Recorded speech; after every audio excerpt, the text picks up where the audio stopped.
The sun was setting behind the cracked metal towers of the refugee colony. Smoke rose from broken buildings. The air smelled like dust and sadness. Mark, a human soldier, walked slowly through the narrow street. His boots crushed bits of glass and metal. His eyes scanned the ruined homes around him. He had seen many war zones before, but something about this place felt different, empty, silent, like the ghosts were watching. He was just there to check the area and report if any survivors needed help. That's all. Suddenly he heard soft footsteps behind him. He stopped. "Are you single human?" A small voice said. Mark turned around, confused. A little alien girl stood there, maybe 6 or 7 years old. She had large violet eyes, gray-blue skin, and a thin body wrapped in a dirty blanket. Her hands trembled as she held a small doll missing its head. Mark blinked. "What did you say?" The girl stepped closer. Her big eyes stared into his. "My mom's really kind," she said. "You have to marry her." Mark knelt down slowly. "What's your name?" "Leary," she whispered. "Please, you're human. You can protect us." Mark frowned. "Where's your mother?" Leary looked over her shoulder. "Follow me." "But please don't scare her." Mark hesitated. This was not part of his mission. But something about the girl, her serious face, her sad eyes made him move. He followed her. She led him down a dark alley into a broken building. It had no roof. A small fire burned inside, just enough to warm the space. That's when he saw her. A tall alien woman sat quietly in the corner. Her skin was the same gray-blue as Leary's, but covered in bruises and cuts. Her long silver hair was tied in knots. She wore torn clothes, and her arms had metal bands, old slave cuffs. She looked up and froze. Her eyes widened in fear. She stood slowly, stepping in front of Leary like a shield. Mark raised his hands. "I'm not here to hurt you." She didn't speak. She just stared like a trapped animal. "I found your daughter," Mark said gently. "She asked me to." "Come." Leary tugged on her mother's arm. "Mommy's kind. He gave food to the others. He has clean water. He's not like the others." Still, the woman said nothing. Mark reached into his bag and slowly placed a sealed meal pack on the floor, then a small bottle of water. "You need this more than I do," he said. The woman looked down at the food. Her lips moved, but no sound came out. Finally, her voice came soft and cracked. "Why are you helping?" Mark looked around at the broken walls, the cold floor, the little girl hugging her doll. "Because no one else is." The woman fell to her knees. Her eyes welled. With tears, she lowered her head. "I don't have anything to offer." "You don't have to offer anything," Mark said, surprised. I'm just here to help." Leary walked over and sat beside him. "My mom's name is Varela," she said. Before the war, she was a teacher. She used to sing, but now no one listens to her voice anymore. Varela looked away. She seemed ashamed. Suddenly, outside the broken wall, a loud voice echoed. "Anyone in there? Any females left?" Varela's body stiffened. Her eyes filled with terror. Mark moved to the side and looked through a crack in the wall. 3 large alien men in dirty armor were walking down the street, laughing. One of them carried a shock rod. "They come here at night," Leary whispered. "Looking for people to take." Mark looked at her. "You mean slavers?" Leary nodded. Double quotes. "Mom hides every time," she said. "But one day, they'll find us." Varela pulled Leary close. "We can't stay here." Mark's face turned serious. He took a deep breath. "Pack your things," he said. "You're coming with me." Varela stared at him in disbelief. "Why? You don't even know us." Mark looked her in the eyes. "I don't need to. I know you don't deserve to be hunted like animals." Leary smiled. It was small, but real. Then, just as they were about to move, she reached for Mark's hand. "Will you be my dad now?" She asked softly, "So no one takes my mom again?" Mark froze. He looked down at the little hand gripping his. Behind her, Varela was wiping tears from her eyes. Her lips trembled, but she said nothing. Outside, the sound of the slavers' boots grew louder. Mark stood tall, his voice calm. "Let them try." Asterisk, the fire had almost died out. Inside the broken shelter, shadows danced across the cracked walls. Leary had fallen asleep, curled up in her mother's arms. Mark sat across from them, back against the wall, watching silently, still alert, one hand resting on his weapon. He wasn't sure why he hadn't left yet. Maybe it was the way the little girl had looked at him, or maybe it was the mother-vire. She hadn't said a word since they returned from hiding. She kept her eyes low, her hands clutching her daughter tightly. Her face was bruised, her clothes torn, her feet bare. But still, there was something graceful about her. Something that didn't belong in a place like this. Mark offered her a blanket. She didn't move. "You don't have to be afraid," he said quietly. Her head shook once. Not in thanks, but in fear. Mark felt a strange heaviness in his chest. He had seen fear before, in battle, in the eyes of the wounded, but this fear was different. It wasn't fear of death, it was fear of him. "I'm not like the others," he said again. This time Varela looked up. Just for a moment. Her eyes were full of tears, but also confusion. As if she didn't believe him. As if kindness was a language she had forgotten. Mark tried to smile. "I'm just a soldier. You don't owe me anything." Suddenly, her voice came barely above a whisper. "That's what they all said." Mark's smile faded. She continued, her voice trembling. "They come with food, with soft voices, and when the doors close, they show their real face." Mark didn't know what to say. She wasn't accusing him. She was remembering. And every word was like a blade. "I didn't come here for that," he said. "I came to help the wounded, not to own anyone." Varela hugged Leary tighter. "My daughter thinks you're different," she said slowly. "But I can't believe it. If I believe it, and you leave." Her voice broke. "I won't leave," Mark said. She stared at him for a long moment, then asked, "Why?" Mark didn't answer right away. He thought about Earth, about his cold bunk, his orders, the war that had ruined both their worlds. Then he looked at Leary peaceful in her mother's arms. And then at Varela strong but broken. "Because I've seen enough pain," he finally said. "And I don't want to walk away from people who still have a little hope left." For the first time, something changed in her eyes. Not trust, but curiosity, then crash. A loud sound outside. Metal slamming. Voices. Mark stood fast, weapon drawn. Varela's eyes widened. "They're back." Mark rushed to the door, motioning for her to stay low. Outside, two figures stood in the street. Slavers, laughing. One held a shock stick, dragging it along the wall. Sparks flew. They didn't see Mark. Not yet. Varela held Leary close, whispering softly. The child was trembling. Mark looked back. "Stay down." He opened the door. Step. He moved into the night like a shadow. One of the slavers turned too. Late. Mark struck fast. One punch to the jaw. The alien dropped. The second turned, swinging his weapon, but Mark ducked and slammed his shoulder into the attacker's chest. The slaver fell backward onto a pile of rubble. Mark raised his voice. "This house is protected by the human military. Come again, and you'll leave in pieces." The street fell silent. The slavers crawled away. Inside, Varela was still holding her child. She didn't move. Mark returned, panting slightly, face serious. "It's safe," he said. She looked at him, really looked, and for the first time, she didn't flinch. The night was cold, but the silence inside the broken shelter was warm, quiet, in a strange, heavy way. Varela didn't sleep. She sat by the fire, eyes open, staring at the orange glow. Her daughter Leary lay beside her, snoring softly.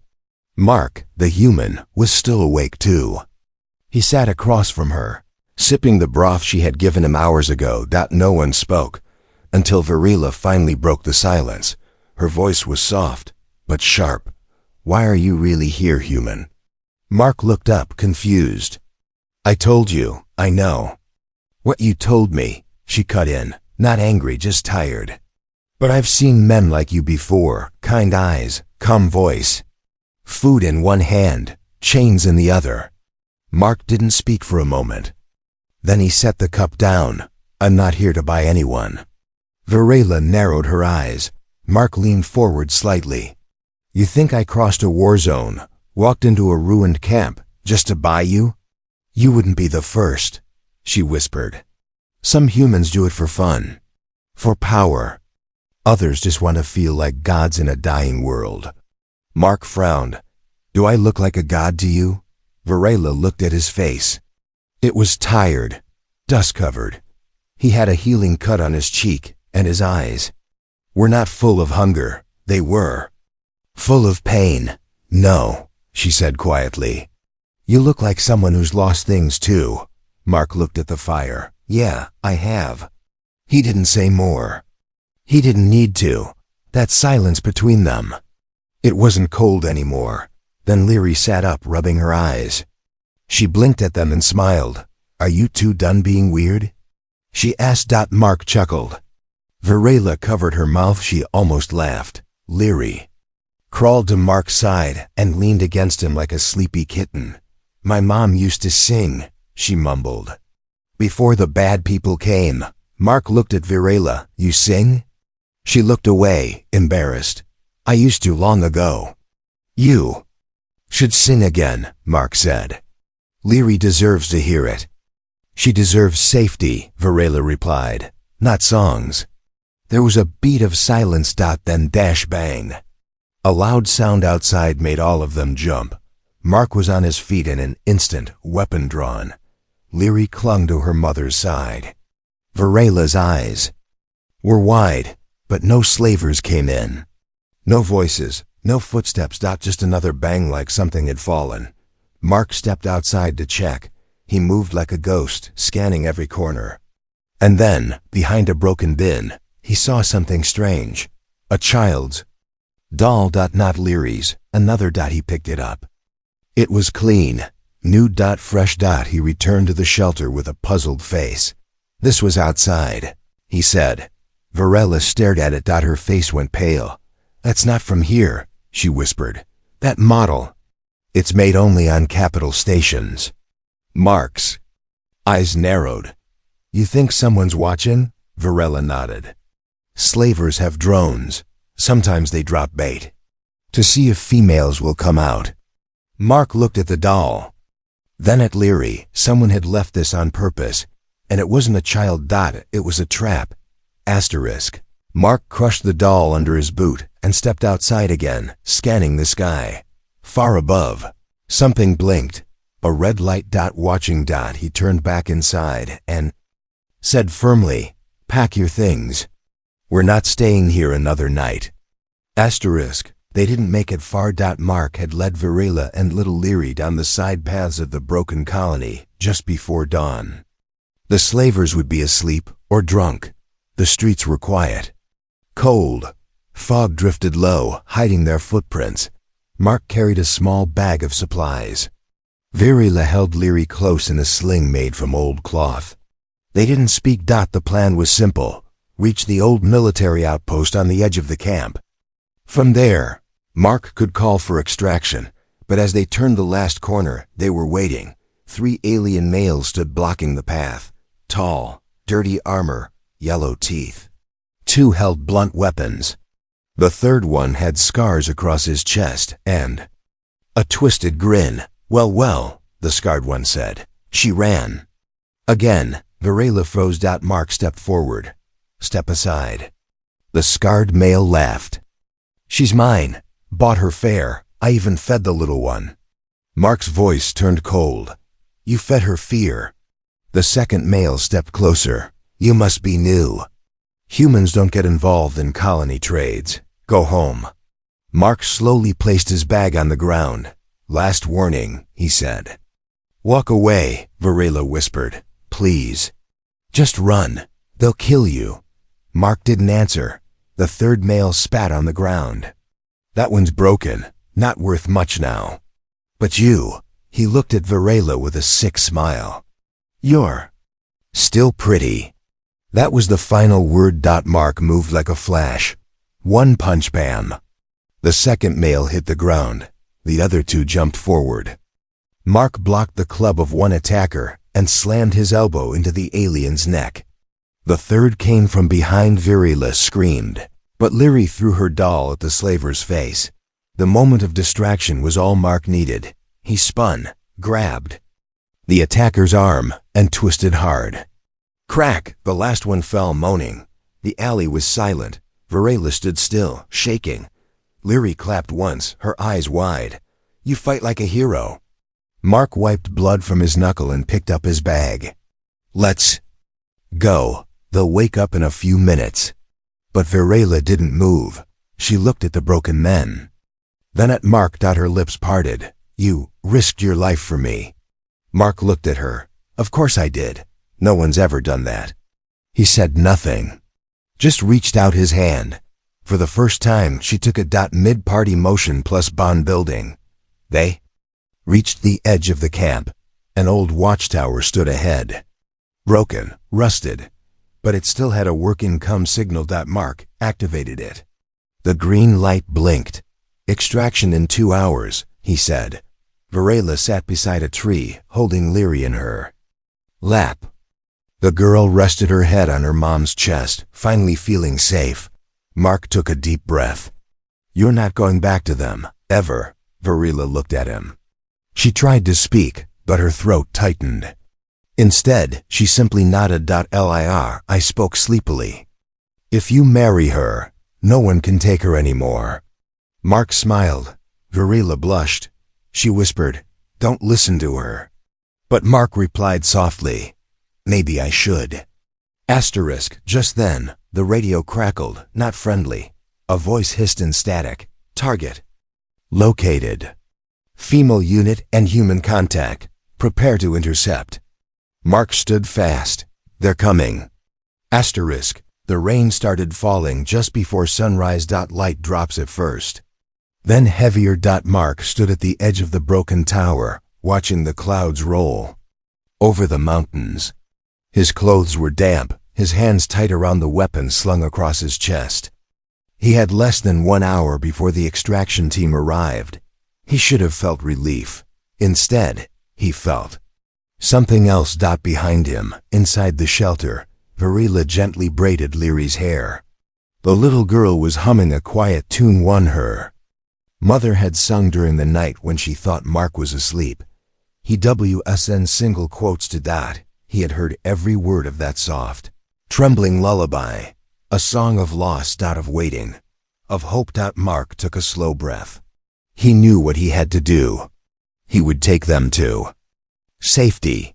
He'd make sure they were treated well. Then, he'd go back to Earth, back to his cold bunk, his empty room. Back to being alone. But just as he turned to walk back inside, a small hand grabbed his coat. Leary stood there, holding something. It was a small wooden token, old, worn smooth. "My dad gave this to my mom before the war," she whispered. "He said it means family." Mark looked down at her. "He never came back," she said. "But I want you to have it now." Mark knelt down, confused. "Why?" Leary didn't hesitate. "Because if you leave, she'd break again." Mark felt his throat tighten. "I'm just a soldier," he said. "I'm not your father." "You could be," Leary whispered. "You already protect us. You already care." She pushed the token into his hand and ran back inside before he could reply. Inside the shelter, Varela noticed. Varela looked up as Leary entered. "What did you say to him?" "Nothing," Leary grinned. "Just told him the truth." Mark followed a moment later, still holding the token. He handed it to Varela. "Your daughter. She's very brave." Varela's fingers shook as she touched it. This was my mate's. I thought I lost it forever. She gave it to me. Virela looked up slowly. Why would she? Mark cut her off gently. Because she doesn't want to lose you again. Silence. Then Virela spoke, voice barely above a breath. She thinks love can grow again. She gave a sad smile. But I'm too damaged. No, Mark said. You're still standing. That means you're stronger than you think. Cliffhanger ending of Part 5. A loud sound echoed through the tower. The landing signal. The extraction ship was arriving. Virela turned to Mark. You'll go now, won't you? Mark looked at the token in his palm, then at her, then at the child curled under the blanket, and he didn't answer. Not yet. The ship hovered in the sky like a giant shadow, loud and full of promise. Wind rushed through the broken tower as the engine spun above. Dust flew. Metal rattled. Mark stood at the edge of the platform, his bag over one shoulder, the radio buzzing. In his ear. Final call, Sergeant Mark. Confirm boarding, yes or no? He didn't answer. Behind him, Virela stood still with Leary clutching her leg. Her silver hair blew in the wind. Her eyes said everything. But her lips didn't move. The child looked up at her mother, then at Mark. Tell him, Mom, she shouted over the roar. Tell him about the law, Mark turned. What law? Virela hesitated. Her voice cracked as she spoke. In my culture, if a female gives her mate's token to another male before sunset, it's a proposal. Mark froze. Leary beamed. And if he keeps it, it means yes. The wind blew harder. Mark looked at the wooden token in his hand. It was warm now, like it had been waiting for years. I didn't know, he said softly. Virela stepped forward, her voice trembling. I didn't ask you to stay. I know you have a life, orders, a planet. Mark looked into her eyes. What do you want? She shook her head. It doesn't matter what I want. No one ever asks me that. I'm asking now. She took a breath, chest rising and falling like a wave trying to hold back a storm. I want safety for my daughter. I want peace. I want to stop waking up afraid. Her voice dropped. And maybe one day I want to be loved again. Mark didn't move. The ship buzzed again in his ear. Sergeant Mark, confirm now or we leave without you. Mid-part. Mark's decision hangs heavy. He looked up at the ship, then back at Virela. Then Leary ran to him, hugging his leg tight. You're already part of us, she whispered. You just forgot. Mark slowly knelt and hugged her back. The wind, the noise, the world around them, it all faded for a moment.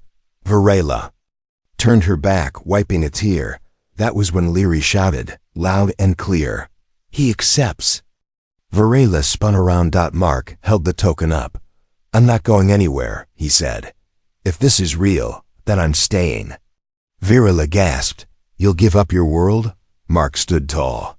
I think I just found a better one. Cliffhanger. Ending of Part 6. The ship rose into the sky without him. As it vanished behind the clouds, Virela slowly walked toward him.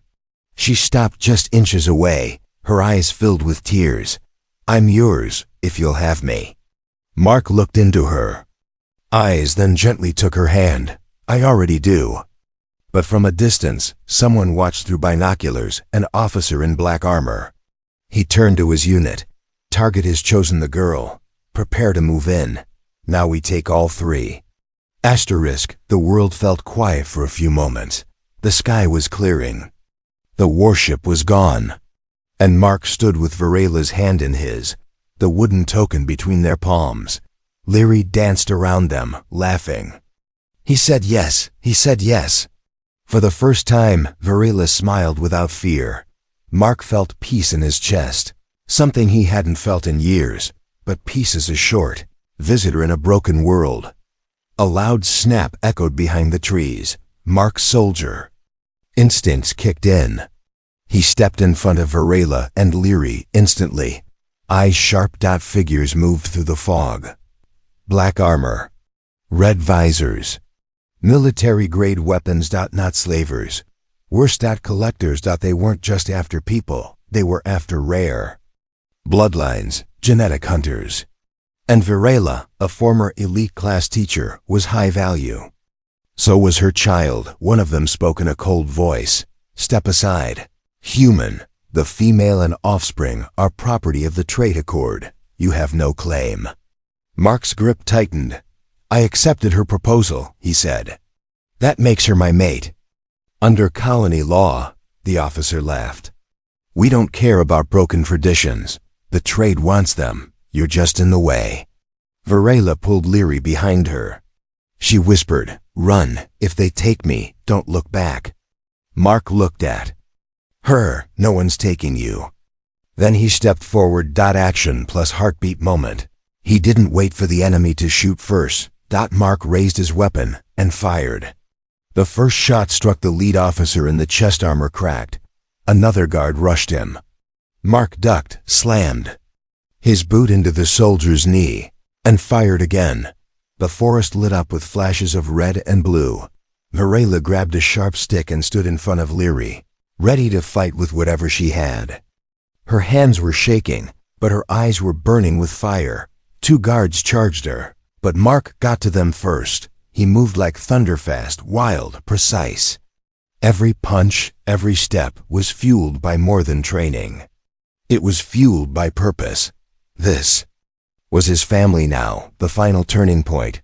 Only one enemy remained wounded. Crawling back toward his radio, he hissed into the mic. They're resisting. Send more units. Mark grabbed him by the collar and growled, No, you're done. Then he slammed the radio into the ground. Varela ran to Mark and held his arm. You're bleeding. I'm fine, he said. Are you? She nodded. Because you stayed. Peace restored.